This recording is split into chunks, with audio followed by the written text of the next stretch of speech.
దేవీ నవరాత్రుల ఉత్సవాలు వారాహి శ్యామల అమ్మవార్లకు విశేష హోమాలు వివరాల కొరకు సంప్రదించండి. శ్రీ గురుభ్యో నమః. శ్రీమాత్రే నమః. జగన్మాత ఈ ప్రపంచానికి మొత్తము కూడా అమ్మవారే జగజ్జనని. ఆ బ్రహ్మ కీట జనని అని అమ్మవారికి లలితా సహస్రనామంలో పేరు. ఆ బ్రహ్మ కీట జనని అంటే బ్రహ్మ మొదలు, అంటే పరబ్రహ్మ అయినటువంటి శ్రీ మహావిష్ణువు మొదలు సమస్తమైనటువంటి సృష్టిలో ఉండేటువంటి పిపీలికాది కీటకము దగ్గర నుంచి సూక్ష్మాతి సూక్ష్మమైనటువంటి వాటి దగ్గర వరకు అన్నిటికీ జగన్మాతయే మూలాధారము. అందుకే అమ్మవారిని మూల ప్రకృతి అవ్యక్త వ్యక్త వ్యక్త స్వరూపిణి వ్యాపిని వివిధాకార విద్యా స్వరూపిణి అని లలితా సహస్రనామంలో చాలా చక్కగా చెప్పారు. ఇవాళ అమ్మవారి యొక్క మణిద్వీప వర్ణన, దేవీ భాగవతంలో చిట్ట చివరిది మణిద్వీప వర్ణన. ఈ మణిద్వీప వర్ణనకు సంబంధించి మీకు పూర్తిగా విశ్లేషణ చేయబోతున్నాను. కాబట్టి ప్రతిరోజు ఈ యొక్క మణిద్వీప వర్ణనకు సంబంధించి ఎపిసోడ్స్ ఏవైతే ఉన్నాయో ప్రతి దాదాపు 9, 10, 15 ఎపిసోడ్స్ వస్తాయి. సో అది ఎన్ని వస్తాయనేది నాకు తెలియదు. సో ప్రతి భాగాన్ని కూడా దానికి సంబంధించిన లింకులు మీకు కింద డిస్క్రిప్షన్లో ఉంటాయి. తప్పకుండా ఆ వీడియోస్ అన్నీ కూడా చూడండి. అమ్మవారి యొక్క మణిద్వీప వర్ణన వినడం వల్ల అమ్మవారి యొక్క మణిద్వీప లోకప్రాప్తి కలుగుతుంది. ఎందుకోసమంటే ఈ మణిద్వీపము వర్ణన ఎలా పుట్టింది, ఎక్కడి నుంచి వచ్చింది అనేది ఫస్ట్ మనం తెలుసుకోవాలి. మణిద్వీప వర్ణన, మణి అంటే సమస్తమైనటువంటి మణులు, అంటే అద్భుతమైనటువంటి మణులు. మనకి తెలిసిన మణులే కొన్ని, కానీ ఈ ప్రపంచంలో మనకి తెలియనివి చాలా ఉన్నాయి. అలాంటి మణులతో పొదిగినటువంటి మణులే కలిగినటువంటి ద్వీపము అనగా ఒక ఐలాండ్. మనకి ద్వీపము అంటే మనకేం తెలుస్తుంది అని అంటే ఇది చుట్టూ నీళ్లు ఉంటాయి, మధ్యలో భూభాగం ఉంటే అది ద్వీపము అని ఐలాండ్ అని అంటాం.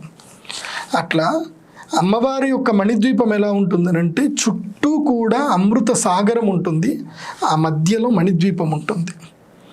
అదే మణిద్వీపం.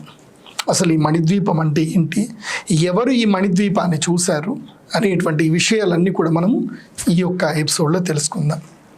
మణిద్వీపం అనేది ఒక అద్భుతమైనటువంటి ప్రపంచం. ఈ సమస్త లోకాలు ఎన్నున్నాయో ఈ సమస్త లోకాలన్నిటికీ కూడా సరిసమానంగా ఛత్రము వలె, అంటే అన్ని లోకాలన్నిటిని కూడా కవర్ చేస్తూ ఉన్నటువంటిదే ఈ మణిద్వీపము. అంటే ఈ లోకాలన్నీ కూడా మణిద్వీపము యొక్క కిందనే ఉన్నాయి, మణిద్వీపము యొక్క ఆధీనంలోనే ఉన్నాయి. ఆ మణిద్వీపము ఈ సమస్తమైనటువంటి అఖిలాండ కోటి బ్రహ్మాండములన్నిటికీ కూడా నాయకి అయినటువంటి జగన్మాత యొక్క శ్రీపురము అంటారు. ఆ శ్రీపురము జన్మాంతరాల అదృష్టం ఉంటే తప్ప కొన్ని కోట్ల జన్మలు, కొన్ని బిలియన్స్ ట్రిలియన్స్ ఆఫ్ జన్మలు ఎత్తుతే తప్ప మనకి ఆ మణిద్వీపము యొక్క సంప్రాప్తి కానీ కలగదు. నిజంగా ఈ మణిద్వీప వర్ణన నేను చెప్తున్నాను అన్నా, మీరు వింటున్నారు అన్నా, మనం ఎన్నో కోట్ల జన్మ పుణ్యం చేసుకుంటే తప్ప చెప్పడానికి నాకు ఆ శక్తి రాదు. వినే అనుగ్రహం మీకు రావడము అని అంటే ఎన్నో కోట్ల జన్మల పుణ్యం ఉంటే తప్ప మణిద్వీపము యొక్క తత్వము వినే అదృష్టము అందరికీ దొరకదు. ఇవాళ ఆ అద్భుతమైనటువంటి మణిద్వీపం గురించి మనం తెలుసుకోబోతున్నాం. వ్యాస పరమాత్ముల వారు, వ్యాసుల వారు వ్యాసోచ్చిష్టం జగత్ సర్వం, ఈ సమస్త సృష్టిలో వ్యాసుల వారు చెప్పింది ఈ ప్రపంచంలో ఉంది. వ్యాసుల వారు ఉచ్చరించింది, వ్యాసుల వారు మనకి చెప్పినది ఈ ప్రపంచంలో ఉన్న విజ్ఞానం అంతా. విజ్ఞానం అంటూ ఏదైనా ఉంది అని అంటే అది వ్యాసుల వారు చెప్పిందే. శ్రీ వేదవ్యాసుల వారు వేదములన్నింటినీ కూడా చక్కగా క్షుణ్ణంగా వాటన్నిటిని కూడా పరిశీలించి వాటిని 4 విభాగాలుగా చేసి ఉపవేదాలు తయారు చేసి ఆ ఉపవేదాలని విభాగం చేసి ఆ తర్వాత ఆ వేదములు అర్థం చేసుకోవడానికి 10 ఉపనిషత్తులు కూడా రచించి ఆ ఉపనిషత్తులు కూడా మళ్ళీ ఇంకో 108 ఉపనిషత్తులు కూడా వాళ్ళ శిష్య పరంపర చేత రచింపచేసి ఆ తర్వాత వీటికి సంబంధించిన తత్వజ్ఞానం మనకు అర్థం అవ్వడానికి వేదాంగములను కూడా ఋషి పరంపరంగా వచ్చిన వేదాంగములను కూడా మనకి అందింప అవతరింపజేసి ఆ వేదాంగములు కూడా మనకి ఇంకా సులభంగా అర్థమవ్వడానికి పురాణాలు, అష్టాదశ పురాణాలు రచించారు. ఆ అష్టాదశ పురాణాలు ఎంత అద్భుతమైనవో మనము వర్ణించదగినవి కావు. అవి మనం వర్ణించే శక్తి మన వల్ల కాదు. అలాంటి అష్టాదశ పురాణాలు 1,00,000 శ్లోకములతో కూడుకున్నటువంటి, అక్షర 1,00,000 శ్లోకంతో కూడుకున్నటువంటిదే మహాభారతం. ఇలాంటివి అన్నీ రచించినటువంటి వ్యాసుల వారు తమ యొక్క చిట్ట చివరి యొక్క రచన ఏమిటి అంటే మణిద్వీపం. ఇక మణిద్వీపము యొక్క దర్శనం వారికి భాగ్యం కలిగింది కాబట్టి చిట్ట చివరి రచన మణిద్వీపం. జనమేజయుడు తన యొక్క తండ్రి అయినటువంటి పరీక్షిత్తు యొక్క మరణానికి కారణమైనటువంటి తక్షకుడు మొదలైనటువంటి సర్పజాతిని మొత్తం నాశనం చేయడానికి పగతో, ద్వేషముతో, క్రోధముతో సర్పయాగం చేయడం ప్రారంభించాడు. అలా సర్పయాగం ప్రారంభించిందో లేదో సమస్తమైన సర్పజాతులన్నీ కూడా వచ్చి యజ్ఞంలో పడిపోతున్నాయి. ఎందుకోసం అంటే ఈ సమస్త సృష్టి అంతా కూడా శబ్దముతో కమ్యూనికేట్ చేసుకుంటూ ఉంటుంది. మన చెవులకు ఈ శబ్దం వినపడనంత మాత్రాన అవి కమ్యూనికేట్ చేసుకుంటలేవు అనుకుంటే అది మన మూర్ఖత్వం. అడవిలో ఉండేటువంటి ప్రతి వృక్షముతో కమ్యూనికేట్ చేసుకుంటాయి. ప్రతి ఒక్క జీవమునికి ఒక ప్రత్యేకమైనటువంటి కమ్యూనికేషన్ సిస్టమ్ ఉంటుంది. వాటికి సంబంధించిన ఒక ప్రత్యేక భాష ఉంటుంది, ఒక ప్రత్యేకమైన విధానం ఉంటుంది. అలా ఈ సమస్త సృష్టి మొత్తం కూడా కమ్యూనికేట్ చేసుకునేది శబ్దము వల్లనే. దాన్ని ఆకాశ తన్మాత్రం అంటారు. ఆ ఆకాశ తన్మాత్రమే వేదము. ఆ వేదములో నుంచి వచ్చినదే మంత్రశాస్త్రము. ఆ మంత్రశాస్త్రములో ఏదైతే గనక సిద్ధి పొందినటువంటి వారు ఏదైతే ఉచ్చరిస్తారో దానికి తగ్గట్టుగా ప్రకృతిలో ఉండేటువంటివన్నీ కూడా నడుచుకోవాలి. అందుకోసమే మంత్రాధీనంతో దైవతం అన్నారు. ఈ దైవము కూడా మంత్రమునకే ఆధీనమై ఉంటుంది. అది మహా అద్భుతమైంది. మంత్రాధీనంతో దైవతం. దైవము మంత్రమునకు ఆధీనమై ఉంటుంది. మరి అలాంటి అద్భుతమైనటువంటి దైవము, జగన్మాత యొక్క తత్వము, ఈ యొక్క సమస్త సృష్టి ప్రకృతి. ఆ ప్రకృతిలో ఉండేటువంటి సర్పజాతిని మొత్తం కూడా నాశనం చేయడానికి జనమేజయుడు మహాయాగం చేస్తున్నాడు. ముఖ్యంగా అతని యొక్క టార్గెట్ ఎవరు అంటే, లక్ష్యం ఎవరు అంటే తక్షకుడు. ఎందుకు? తన తండ్రిని చంపింది కాబట్టి, తక్షకుడు చంపాడు కాబట్టి. ఆ తక్షకుడు ఏం చేస్తాడు అంటే, నేనేం చెయ్యాలి, నేను సృష్టి ధర్మము, శమీక మహర్షి శాపం పెట్టాడు కాబట్టి నేను ఆ శాపానికి అనుగుణంగా నేను వెళ్ళాలి. కాబట్టి నేను వెళ్ళాను, నా ధర్మం నేను చేశాను, నా కర్తవ్యం నేను చేశాను, నా తప్పేముంది అని ఇంద్రుడి దగ్గరికి వెళ్ళి మొరపెట్టుకుంటే ఇంద్రుడు ఆశ్రయం ఇస్తాడు. అప్పుడు ఇంద్రుడి యొక్క సింహాసనానికి చుట్టుకొని ఉంటాడు. అప్పుడు ఇంద్రుడి యొక్క సింహాసనం అంటే మహాద్భుతమైనటువంటి మంత్రపీఠం. అది ఇంద్రుడి వరకు ఆ శబ్దశక్తి వెళ్ళలేదు. అప్పుడు ఆ యొక్క యజ్ఞము చేస్తున్నటువంటి మహానుభావులు, పండితులందరూ కూడా అంజనం వేసి తక్షకుడు ఎక్కడున్నాడు అని తెలుసుకుంటే తక్షకుడు ఇంద్రుడి యొక్క సింహాసనాన్ని పట్టుకొని ఉన్నాడు కాబట్టి తక్షకుడు మన మంత్రాలకు అందట్లేదు, ఆ ఇంద్రుడి చుట్టూ ఉండేటువంటి ఆరా లోపలికి ఎంటర్ అవ్వట్లేదు అని. చూడండి ఎంత అద్భుతంగా ఉంది ఇది. ప్రతి ఒక్క మనిషికి ఒక ఆరా అనేది ఉంటుంది, ఒక సెల్ఫ్ ప్రొటెక్షన్ లేయర్ అనేది ఉంటుంది. ఇది మనకి ఆరా మిషన్ తోటి మనకు తెలుస్తుంది. ఆ సెల్ఫ్ ప్రొటెక్షన్ లేయరు ప్రతి ఒక్క మనిషిని ఈ యొక్క గ్రహ బాధల నుంచి కానీ దేని నుంచైనా కాపాడుతుంది. అందుకోసమే నేను ప్రతి ఒక్క చోట కూడా ఎవరికి ఏ పరిహారం చేసినా సరే వాళ్ళకి ఒక యంత్రం ఇచ్చి పంపిస్తాను.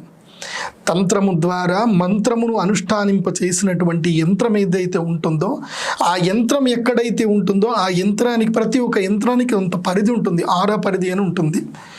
సో దానికి ఒక కాస్మిక్ రేజ్ అనేది ఉంటుంది, ఒక కాస్మిక్ లేయర్ అనేది ఉంటుంది. దాన్ని దాటి కొన్ని రాలేవు. అలాంటప్పుడు కొంతమందికి నేను ఇలా ఇవ్వడం జరిగింది, ఎంతోమందికి మంచి జరిగింది. అందుకోసమే యంత్రము చాలా గొప్పది. ఇంద్రుని యొక్క ఆసనానికి, సింహాసనానికి కూడా ఒక యంత్రం అనేది ఉంది. ఆ యంత్రమును దాటుకున్న శబ్దశక్తి వెళ్ళట్లేదు. అప్పుడు ఆ యంత్రం ఏముంది తెలుసుకొని దానికి విరుగుడుగా మంత్రం చదువుతూ సేంద్రం తక్షకం ఆవాహయామి అని చెప్పి ఎప్పుడైతే యాగం చేస్తున్నాడో అప్పుడు ఇంద్రుడి యొక్క సింహాసనంతో సహా లాగబడుతుంది, మంత్రశక్తి లాగబడుతుంది ఆ యజ్ఞము యందు తక్షకుణ్ణి వేయడానికి. అట్టి సందర్భములో వ్యాసుల వారు, బ్రహ్మదేవుల వారు వ్యాసుల వారిని ఆజ్ఞాపించారు, ఇతడు లోకకంటకమైనటువంటి యాగము చేస్తున్నాడు కాబట్టి వ్యాస మీరు వెళ్ళి జనమేజయుడికి నచ్చ చెప్పండి, యాగం చేయవద్దు అని చెప్పి అప్పుడు జనమేజయుడి దగ్గరికి వ్యాసుల వారు వచ్చారు. అలా ప్రారంభమయ్యింది దేవీ భాగవతం. చిట్ట చివరన వ్యాసుల వారు చెప్పినటువంటి భాగవతమే దేవీ భాగవతం. ఆ దేవీ భాగవతంలోని చిట్ట చివరి అంశనే ఈ యొక్క మణిద్వీప వర్ణన. దేవి భాగవతములో అమ్మవారి యొక్క తత్వాన్ని చెప్తున్నారు కాబట్టి ఈ మణిద్వీప వర్ణన మీకు చెప్పే ముందు ఈ దేవి భాగవతం ఎలా పుట్టింది, అసలు ఈ మణిద్వీపం ఎవరు మొట్టమొదటిగా చూశారు అని చెప్పి ఈ వృత్తాంతాన్ని మీకు చెప్తాను, జాగ్రత్తగా వినండి. వాగీషాద్యాః సుమనసః సర్వార్థానాం ఉపక్రమే యం నత్వా కృతకృత్యాస్యుః తం నమామి గజాననం. శారదా శారదాంబోజ వదనా వదనాంబుజే సర్వదా సర్వదాస్మాకం సన్నిధి సన్నిధిం క్రియాత్. వ్యాసాయ భవనాశాయ శ్రీషాయ గుణరాశయే రుద్ధ్యాయ శుద్ధ విద్యాయ మధ్వాయ చ నమో నమః. వ్యాసం వసిష్ఠనప్తారం శక్తే పౌత్రవకల్మషం పరాశరాత్మజం వందే శుకతాతం తపోనిధిం. వ్యాసాయ విష్ణురూపాయ వ్యాసరూపాయ విష్ణవే నమో వై బ్రహ్మనిధయే వాసిష్ఠాయ నమో నమః. కూజంతం రామరామేతి మధురం మధురాక్షరం ఆరుహ్య కవితాశాఖాం వందే వాల్మీకి కోకిలం.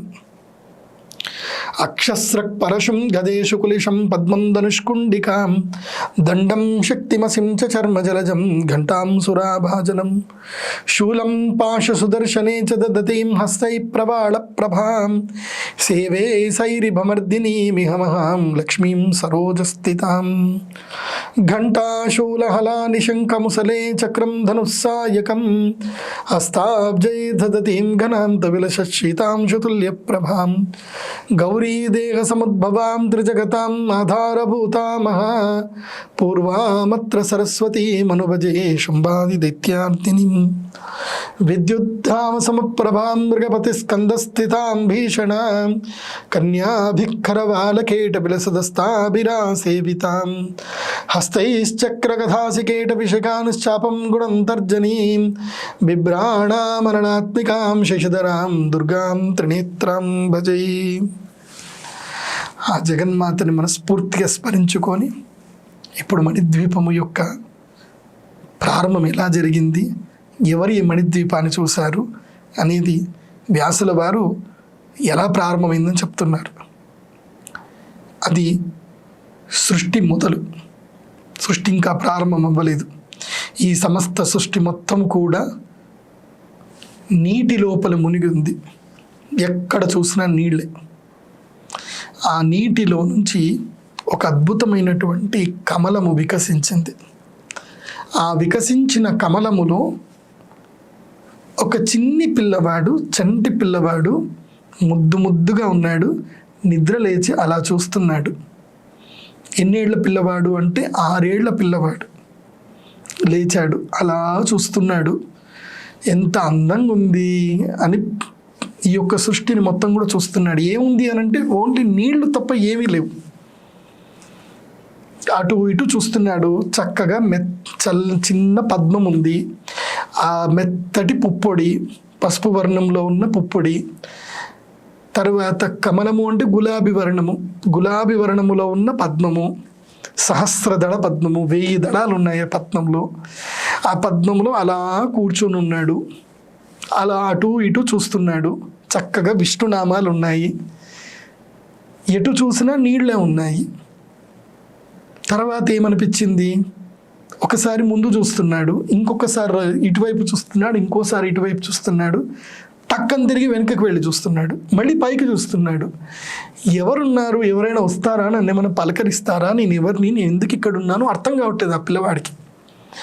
అలాంటి సందర్భంలో అతనికి ఏమనిపించిందంటే ఏమో ఎవరెక్కడి నుంచి వస్తున్నారో నేను చూడట్లేదేమో సరిగ్గా, నాకు 5 తలలుంటే బాగుండు, నేను 5 వైపులో ఒకేసారి చూడాలి అని అనుకున్నాడు. టక్కని 5 వైపులో చూడడానికి 5 తలలు వచ్చేసాయి. నేను 5 వైపులో కూడా చూస్తున్నాను అని అనుకున్నాడు. అప్పుడు పంచబ్రహ్మ అంటే పంచముఖ బ్రహ్మగా మారిపోయాడు ఆయన. అప్పుడు అతనికి ఏమనిపించింది, ఇంతకీ నాకు 5 తలలు ఇట్లా వచ్చేసాయి, ఏదో ఒక శక్తి ఏదో ఉంది, ఆ శక్తి నా అభీష్టాన్ని నెరవేరుస్తుంది, కాబట్టి నేను వెంటనే ఆ శక్తిని దర్శనం చేసుకోవాలి, ఆ శక్తి ఏంటో నాకు తెలియాలి, ఆ మూల పరాశక్తి ఎవరో నాకు తెలియాలి అని కళ్ళు మూసుకొని ధ్యానము చేయడం ప్రారంభించాడు. ధ్యానము చేస్తూ ఉంటే తపా తప అని ఒక శబ్దం వినిపిస్తుంది, అంటే తపస్సు చెయ్యు అని ఒక శబ్దం వినిపిస్తుంది. కాబట్టి తపస్సు అంటే కాయిక, వాచిక, మానసిక, అంటే మనస్సు, శరీరము, మాట, ఈ 3 ఏకత్ర కలిసి ఉండి చేసేదే తపస్సు. ఆ 3టిని ఏకత్ర అనుసంధానపరిచి పద్మాసనంలో కూర్చొని ధ్యానము చేయడం ప్రారంభించాడు. జగన్మాత కోసం ప్రారంభించాడు.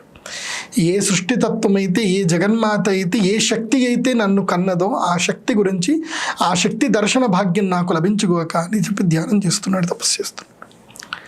ఈ లోపల అక్కడికి 2 రాక్షసులు వచ్చారు. ఎవరు అంటే మధుకైటబులు అని 2 రాక్షసులు. విష్ణుకర్ణ మలోద్భూతవు, వాళ్ళు శ్రీ మహావిష్ణువు యొక్క చెవిలో ఉండి వచ్చేటువంటి మలము నుండి పుట్టినటువంటి వారు.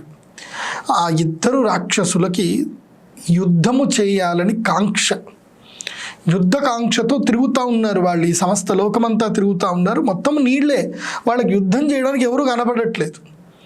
అలా తిరుగుతూ ఉన్నప్పుడు వాళ్ళకి ఈ చంటి పిల్లవాడు, ఇక్కడ తపస్సు చేస్తున్న పిల్లవాడు కనిపించాడు. కనపడగానే వీళ్ళు పరిగెత్తుకుంటూ వచ్చి ఈ పిల్లవాడిని లే యుద్ధం చెయ్యు అని అంటారు. కళ్ళు తెరిచి చూసేసరికి 2 భయంకరమైన ఆకారాలు, పెద్ద పెద్ద ఆకారాలు రాక్షసులు. యుద్ధము చేయమని అంటారేంటి, నేను చాలా చిన్న పిల్లవాడిని, నేనెక్కడ మీతో యుద్ధం చేస్తా, నాకేం తెలీదు అని అలా భయపడిపోయాడు. అలా భయపడిపోయి ఏం చేయాలో తెలియట్లేదు, యుద్ధానికి రా అని తొడలు కొడుతున్నారు వాళ్ళు. అప్పుడు అర్థమైంది, నేను ఇప్పుడు యుద్ధం ఎక్కడి నుంచి చెయ్యాలో, నన్ను కాపాడేవాడు ఎవరు అని ఎప్పుడైతే ఆలోచన వచ్చిందో అప్పుడు 2 చేతులు ఇలా ఆ పద్మం మీద పెట్టి ఇలా చూసినప్పుడు అనిపించింది అనమాట, ఈ పద్మం ఎందుకో ఊగుతుంది, నేను ఇక్కడి నుంచే పుట్టాను కదా, ఇది ఎక్కడి నుంచి పుట్టింది, నేను ఇక్కడి నుంచి పుడితే దీనికి ఆ మూలాధారం ఎవరో ఉండాలి కదా అని చెప్పి వెంటనే నీళ్ళల్లో దూకి ఆ పద్మము యొక్క తూడు పట్టుకొని లోపలికి వెళ్ళడం ప్రారంభించాడు. ఆ పద్మము యొక్క అంటే ఆ స్టెమ్ని పట్టుకొని లోపలికి వెళ్తా ఉన్నాడు. అలా పద్మము యొక్క తూడుని పట్టుకొని లోపలికి వెళితే లోపల నీలి వర్ణములో ఉండేటువంటి శ్రీ మహావిష్ణువు హాయిగా పడుకొని ఉన్నాడు. ఆయన యోగ నిద్రలో ఉన్నాడు. ఆయన యోగమాయ ఆయనను వరించింది, యోగ నిద్రలో ఉన్నాడు. యోగమాయ ఆయనను వరించింది కాబట్టి ఆయన యోగ నిద్రలో ఉండిపోయాడు. పరమాత్ముడు హాయిగా కళ్ళు మూసుకొని నిద్రపోతున్నాడు. ఆయన యొక్క చెవులో ఉండేటువంటి గులిమి నుంచి పుట్టినటువంటి వారు వీరిద్దరికి ఒక వరం ఉంది. ఎక్కడైతే నీరు లేదో అక్కడ వాళ్ళకి మరణం, నీరు ఉన్న చోట వాళ్ళకి మరణం లేదు అని వాళ్ళు వరం పొందారు. వాళ్ళు ఇప్పుడు శ్రీ మహావిష్ణువు లేపాలి కాబట్టి ప్రార్థన చేస్తున్నాడు. ఎవరిని? జగన్మాతను ప్రారంభం చేస్తున్నాడు, విష్ణు పరమాత్మను ప్రారంభం చేస్తున్నాడు. ఏ జగన్మాయ యొక్క యోగమాయతోటి యోగ నిద్రలో పడుకొని ఉన్నావో, ఓ జగన్మాత ఇతని యోగ నిద్ర నుంచి లేపు, నా తండ్రిని యోగ నిద్రలో నుంచి లేపు, నన్ను కాపాడు, ఈ రాక్షసులు 2 అతివీర భయంకరులైన ఈ రాక్షసుల నుంచి నన్ను కాపాడు తండ్రి అని చెప్పి ప్రార్థన చేస్తూ ఉంటే అప్పుడు ఆ యొక్క శ్రీ మహావిష్ణువు యొక్క నవరంధ్రంలో నుంచి ఆ యోగమాయకు సంబంధించిన ఆ తత్వం ఏదైతే ఉందో అది, ఆ రసమంతా కూడా బయటకు వచ్చేస్తుంది. అప్పుడు శ్రీ మహావిష్ణువు లేస్తాడు. లేచి ఆ చంటి పిల్లవాడు తండ్రి అని చెప్పి అలా చేతులు నమస్కరిస్తూ ఉంటే సశంఖ చక్రం సకిరీట కుండలం సపీతవస్త్రం సరసీరుహిక్షణం సహార వక్షస్థల కౌస్తుభాశ్రియం నమామి విష్ణుం శిరసా చతుర్భుజం. అలాంటి మహావిష్ణువుని గురించి నమస్కారం చేస్తూ అనగానే ఆ చంటి పిల్లాడిని తన యొక్క పిల్లవాడిని చక్కగా ముద్దాడి ఏమైంది అని చెప్పేసి అంటే, ఇద్దరు రాక్షసులు వచ్చారు, నాతో యుద్ధం చేయమంటున్నారు తండ్రి, నువ్వే నన్ను కాపాడాలి అని అంటే, అప్పుడు ఆ మహావిష్ణువు లేచాడు, వెళ్ళి ఆ ఇద్దరు రాక్షసులను చూసి అలా చేతి పట్టుకొని, యుద్ధం చేయాలా మీతోటి, పదండి చేద్దాం, యుద్ధం చేద్దాం. దాదాపు 5,000 సంవత్సరాలు. 5,000 సంవత్సరాలు అంటే మీకు అర్థం తెలుసా? 4,32,00,000 సంవత్సరాలు గడిస్తే ఒక కల్పము. ఆ ఒక కల్పము శ్రీ మహావిష్ణువు అంటే మనకు సంబంధించి 4,32,00,000 సంవత్సరాలు గడిస్తే ఆ బ్రహ్మకి, ఇప్పుడున్న ఈ బ్రహ్మదేవుడు ఎవరైతే ఉన్నాడో ఆయనకి ఒక పగలు. 2 కల్పములు కలిపితే ఒక రోజు. ఆ బ్రహ్మదేవునికి సంబంధించిన రోజుల్లో 5 సంవత్సరాలు గడిచింది యుద్ధం. అన్ని సంవత్సరాలు 5,000 సంవత్సరాలు యుద్ధం చేశారు. ఎవరు? మధుకైటపులు, శ్రీ మహావిష్ణువు. యుద్ధం చేసి చేసి చేసి ఆఖరికి సమర్థుడు ఎప్పుడు కూడా విశ్రమించడు. సక్సెస్ దొరికేంత వరకు, తాను అనుకున్న లక్ష్యాన్ని సాధించే వరకు సమర్థుడు ఎప్పుడు కూడా విశ్రమించడు. కాబట్టి విష్ణు పరమాత్ముడు సమర్థుడు కాబట్టి, నేను ఈ శక్తిని కోల్పోతున్నాను, నాకు ఇంకా శక్తి కావాలి అంటే ఏదో ఒక మహాశక్తి ఉంది, ఆ శక్తిని నేను కొలుస్తాను అని చెప్పి మళ్ళీ ఆ యోగమాయా శక్తిని ఆయన మళ్ళీ తపస్సు చేయడం ప్రారంభించాడు. వీళ్ళు పడుకుంటే ఈయన తపస్సు చేశాడు. తపస్సు చేసి ఆ యోగమాయని శక్తిని వరించాడు. అప్పుడు యోగమాయా శక్తి వరించింది. అందుకోసమే లలితా సహస్రం చెప్తారు విష్ణుమాయా విలాసిని అని చెప్పి. ఆ యోగమాయ శ్రీ మహావిష్ణువుని వరిస్తుంది. అప్పుడు ఆ యోగమాయ వరించగానే శ్రీ మహావిష్ణువు లేచి చాలా సంతోషంగా ఇక యుద్ధానికి రండి అని అనేసరికి విష్ణు పరమాత్ముడి యొక్క ముఖం చూసేసరికి వీళ్ళకి చాలా సంతోషం కలిగింది. ఒక సమ్మోహనం అన్నమాట. ఆ మధుకైటపులు ఇద్దరు కూడా విష్ణు పరమాత్మని చూసి, చూడు నాతో యుద్ధం చేసి బాగా అలసిపోయావు, మేము మీకు ఒక వరం ఇస్తున్నాను పో అని వీళ్ళే వాళ్ళకు ఒక వరం ఇస్తున్నారు. ఏమని వరం ఇస్తున్నారు అంటే, ఇదిగో ఇక్కడ అన్ని నీళ్లు ఉన్నాయి కదా, నువ్వు మమ్మల్ని చంపడానికి మేమే మీకు వరం ఇస్తున్నా. ఏం వరం ఇస్తున్నా తెలుసా? ఎక్కడైతే నీళ్ళు లేవో అక్కడ మమ్మల్ని చంపవని ఇద్దరు ఒక్కళ్ళొక్కళ్ళు చూసుకుంటూ నవ్వుకుంటున్నారు. ఎందుకోసం అంటే నీళ్లు లేని ప్రదేశమే లేదు కాబట్టి, నీళ్లు లేని ప్రదేశం ఇతనికి దొరకదు కాబట్టి అలా హేళనగా నీళ్లు లేని ప్రదేశం వెతుక్కో, అక్కడ మమ్మల్ని చంపు అని చెప్పేసి హేళనగా వరం ఇస్తారు. వరం ఇచ్చేది అంటే విష్ణుమాయ. చూడండి, విష్ణుమాయ వచ్చింది అని అంటే శత్రువు కూడా మనకి అవకాశం ఇచ్చేస్తాడు ఓడిపోవడానికి. అద్భుతమైంది విష్ణుమాయ. ఆ విష్ణుమాయ ఎవరు అంటే అమ్మవారు జగన్మాత, మూల ప్రకృతి, ఎప్పుడూ నిత్యంగా ఉండేది. అలాంటి జగన్మాత వరం ఇచ్చేసరికి ఆ వరంతో శ్రీ మహావిష్ణువు చక్కగా నవ్వుతాడనమాట. నవ్వి, ఆహా వరం ఇచ్చేసారుగా, సరే నీళ్లు లేని ప్రదేశం నేను చూపిస్తాను చూడండి అని చెప్పి ఆయన జగన్మాయ యొక్క తత్వముతో, శక్తితో తన యొక్క శరీరాన్ని పెంచడం ప్రారంభించాడు.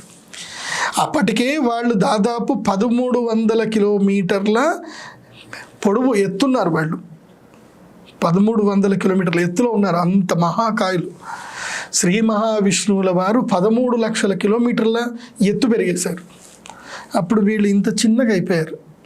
మనము చీమల్ని ఎలా నలిపేస్తామో, ఇప్పుడు చిన్నప్పుడు మనకి ఆట ఆడుకుంటున్నాం ఏదో చేస్తూ చీమల్ని నలిపేస్తాం. చీమ కుట్టింది అని అంటే నలిపేస్తాం కదా, అలా 2 చీమల్లాగా అయిపోయారు మధుకైటపులు. చక్కగా ఆసనం వేసుకొని కూర్చొని స్థిరాసనం వేసుకున్నారు. అప్పుడు ఆ మధుకైటపులు ఇద్దరిని కూడా చిటికన ఇలా వేళ్లతో తీసుకొని తొడ మీద వేసి చీమల్ని నలిపినట్టుగా నలిపేశాడు మధుకైటపుల్ని. ఇలా మధుకైటపుల యొక్క సంహారం జరిగిపోయింది. సంహారం జరగగానే అప్పుడు బ్రహ్మదేవుడు శ్రీ మహావిష్ణువుని ప్రార్థన చేస్తాడు. బ్రహ్మస్తుతి ఉంటుంది. ఆ బ్రహ్మస్తుతి చాలా అద్భుతంగా ఉంటుంది. శ్రీమద్ భాగవతంలో కూడా శ్రీకృష్ణ పరమాత్ముడి యొక్క విషయంలో కూడా బ్రహ్మస్తుతి వస్తుంది.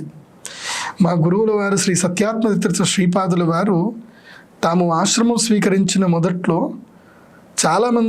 కొంతమంది పండితులు చిన్నపిల్లవాడినకి ఏం జ్ఞానం ఉంది అని కొంతమంది విమర్శిస్తూ ఉంటే, వాళ్ళ విమర్శల్ని అన్నిటిని కూడా తిప్పి కొట్టడానికి వాళ్ళు 48 రోజులు శ్రీమద్ భాగవత ప్రవచనం చేశారు. అయితే ఆ శ్రీమద్ భాగవత ప్రవచనం యొక్క వైశిష్టం ఏంటంటే, ఈ బ్రహ్మదేవుల వారు స్తుతించినటువంటి ఒకే ఒక్క శ్లోకాన్ని తీసుకొని శ్రీమద్ భాగవతంలో ఉండేటువంటి యొక్క ప్రతి ఒక్క వృత్తాంతానికి ఆ శ్లోకముతో వ్యాఖ్యానాన్ని అనుసంధానపరచడం జరిగింది. అంటే దాదాపు 48 రకాల అర్థాలు చెప్పారు ఒకే శ్లోకానికి. ఆ 48 రకాల కథా వృత్తాంతాలన్నింటినీ కూడా ఒకే దానికి అనుసంధానింపజేశారు మా పూజ్య గురువులు. అంత మహాశక్తి సంపన్నులు, సాక్షాత్తు ఆ సరస్వతీదేవి యొక్క కృపాకటాక్షం కలిగినటువంటి జ్ఞానసాగరము మా గురువుల వారు. వారి అనుగ్రహం వల్లనే నేను ఇంత ఏదైనా సరే పురాణ కథలు చెప్పగలుగుతున్నాను తప్ప, లేకపోతే గురువు అనుగ్రహం లేకపోతే ఏది సిద్ధించదు. అలా బ్రహ్మదేవుడు స్తుతించిన శ్లోకం చెప్తాను, చాలా అద్భుతమైన శ్లోకం. ఇది రాసుకొని ఎవరైనా అనుష్ఠానం చేయండి. ఈ శ్లోకాన్ని ఎవరైతే కనుక 11,000 మార్లు ఎవరైతే ఈ శ్లోకాన్ని జపం చేస్తారో వారికి విష్ణు అనుగ్రహం ఈజీగా కలుగుతుంది. ఆ శ్లోకం చెప్తాను, వినండి. యోంత విశ్వస్య స్థితిలయోద్భవ హేతురాద్యః యోగేశ్వరైరపి దురత్యయ యోగ మార్గః క్షేమం విధాస్యతి సనో భగవాన్ త్రధీశః త్రాతాస్మదీయ విమృతేన కియాని హర్తః త్రాతాస్మదీయ విమృషేన కియాని హర్తః. నేను మళ్ళీ చెప్తాను శ్లోకాన్ని, చక్కగా ఇది రికార్డ్ చేసుకోండి. మీ మొబైల్లో స్క్రీన్ రికార్డ్ ఉంటే స్క్రీన్ రికార్డ్ ఆన్ చేసుకొని ఈ శ్లోకం రికార్డ్ చేసుకోండి. విశ్వస్య స్థితిలయోద్భవ హేతురాద్యః యోగేశ్వరైరపి దురత్యయ యోగ మార్గః క్షేమం విధాస్యతి సనో భగవాన్ త్రయధీశః త్రాతాస్మదీయ విమృషేన కియాని ఆర్తః. ఈ శ్లోకాన్ని రాసుకోండి. 11,000 మార్లు ఈ శ్లోకాన్ని జపం చేయండి, విష్ణు అనుగ్రహం కలుగుతుంది. ఇలా శ్రీ మహావిష్ణువుల వారు ఆ యొక్క బ్రహ్మదేవుల వారు ఇద్దరు కూడా ఒకరినొకరు చూసుకుంటూ ఇంకేం మాట్లాడుకుందాము, ఏం జరిగింది, ఎలా ఉంది అని విష్ణు పరమాత్మ వారు మాట్లాడడానికి వెళ్ళే సమయానికి ఒక అద్భుతమైన విమానం వస్తుంది. హంసలు తోలుతున్న ఒక మంచి పుష్పక విమానం. అందులోపల సరస్సులు ఉంటాయి, ఉద్యానవనాలు ఉన్నాయి. చాలా పెద్ద 10 యోజనం అంటే 10 యోజనాలు అంటే దాదాపు 1,00,000 యోజనము గుర్తులేదు కానీ చాలా పెద్ద విమానం అది. ఆ విమానం వచ్చేసరికి ఆ విమానంలో వీళ్ళు ఎక్కి కూర్చున్నారు. అందులోపల ఉద్యానవనం ఉన్నాయి, అన్నీ ఉన్నాయన్నమాట. శ్రీ మహావిష్ణువుల వారు బ్రహ్మదేవుల వారు వెళ్ళి ఆ దాంట్లో కూర్చున్నారు చక్కగా. అది వెళుతూ ఉంది. ఎక్కడికి వెళుతుందో వీళ్ళిద్దరికీ తెలియదు. వెళుతూ వెళుతూ వెళుతూ ఉండగా మధ్యలో ఒక పర్వతం వచ్చింది. అబ్బా, నీళ్లు లేని ప్రదేశం కూడా ఉందా అని చూస్తారు. ఒక పర్వతం ఉంది. ఆ పర్వతం పైన ఒక చంటి పిల్లవాడు, తెల్లగా ఉన్నాడు పిల్లవాడు. ఆ చంటి పిల్లవాడు దీని లోపలికి ఎక్కాడు. ఎవరు తెలుసా ఆయన? శివుల వారు, ఈశ్వరుడు ఆ యొక్క దాంట్లోకి ఎక్కాడు. ఇప్పుడు బ్రహ్మ, విష్ణువు, మహేశ్వరులు త్రిమూర్తులు ఒక విమానంలో ఉన్నారు. ఈ విమానము ఎగురుకుంటూ వెళుతుంది. ఎక్కడికి వెళుతుందో వీళ్ళకి తెలియదు.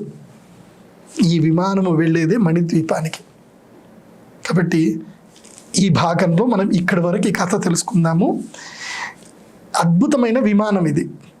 ఈ విమానం లోపలికి వాళ్ళు వెళుతున్నారు. వెళ్ళి అక్కడికి వెళుతున్నారు. ఎక్కడికి? మణిద్వీపానికి వెళుతున్నారు. ఇప్పుడు వాళ్ళు మణిద్వీపం ఎలా ఉందని చూస్తున్నారు.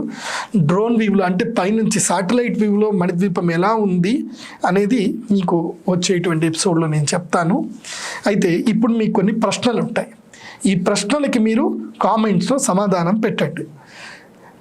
తప్పకుండా సమాధానం పెట్టడం వల్ల ఏంటంటే మీరు మంచి శిష్యులు అని తెలుస్తుంది. ఈ వీడియో చూసిన ప్రతి ఒక్కరు కూడా తప్పకుండా లైక్ కొట్టడం వల్ల ఏం జరుగుతుంది అని అంటే ఈ వీడియో ఇంకా చాలామందికి రీచ్ అవుతుంది. మీరు ఈ వీడియో వినడం వల్ల పూర్వకాలం ఏంటి, పురాణం విన్న తర్వాత వచ్చి గురువుగారికి నమస్కారం చేసి సంభావన పెట్టేవారు. ఇప్పుడు నమస్కారం అంటే ఏంటంటే మనకు ఆన్లైన్లో లైక్ కొట్టడము. సంభావన ఏంటంటే 10 మందికి షేర్ చేయడం. అదే మీరు ఇచ్చే సంభావన. 10 మందికి ఈ విషయం తెలియాలి. మీకు తెలిసిన వాళ్ళందరికీ షేర్ చేయండి. మీ యొక్క వాట్సాప్లో స్టేటస్లో పెట్టుకోండి ఈ లింక్ని. అలా చేయండి. ఇప్పుడు నేను అడిగే ప్రశ్న ఏమిటో చెప్తా, జాగ్రత్తగా వినండి. శ్రీ మహావిష్ణువుతో యుద్ధం చేసినటువంటి యొక్క రాక్షసుల యొక్క పేరు ఏమిటి? వీళ్ళు ఎక్కడి నుంచి పుట్టారు? క్లియర్? అర్థమైంది కదా? ఆ రాక్షసుల పేర్లు వారు ఎక్కడి నుంచి పుట్టారు ఇది రాయండి. సర్వే సుజనా సుఖినో భవంతు. స్వస్తి ప్రజాభ్య పరిపాలయంతాం న్యాయేన మార్గేణ మహిం మహీషాః. గోబ్రాహ్మణేభ్యః శుభమస్తు నిత్యం. లోకాః సమస్తాః సుఖినో భవంతు.